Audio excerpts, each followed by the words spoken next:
వార్త ఒకటి, దాన్ని వక్రీకరించి రాసేది ఒకటి. 3237 కోట్ల రూపాయలతో రోడ్లు వేస్తే ఎన్ని రోడ్లు వస్తాయి? అమరావతిలో ఒక రోడ్డుకే కిలోమీటర్కి 25 కోట్ల రూపాయలు ఎంత పడిందని చెప్తున్నారు కదా. కొన్ని బయట అట్లీస్ట్ 7 కోట్ల నుంచి 10 కోట్లు పడదు ఒక కిలోమీటర్కి.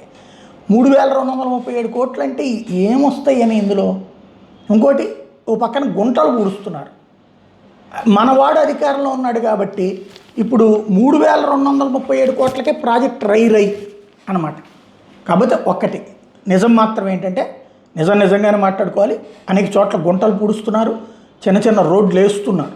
చిన్న ప్రాంతాల్లో చాలా ఏళ్ళ నుంచి రోడ్లు లేని చోట్ల వేస్తున్నారు. మేబీ అవి కాంట్రాక్టర్లకి బిల్లులు ఈ ఇయర్ ఇవ్వక నెక్స్ట్ ఇయర్ ఇస్తారేమో. ముందైతే పనులు చేసేయండి, తర్వాత ఇస్తాం ఏడాదికి అని చెప్పేసి ఏమైనా ఇస్తారేమో. బట్ రోడ్లకి ఈ బడ్జెట్ అయితే చాలదు. కాంట్రాక్టర్లు అట్లాగా లేట్ అయితే ఇబ్బంది పడతారు.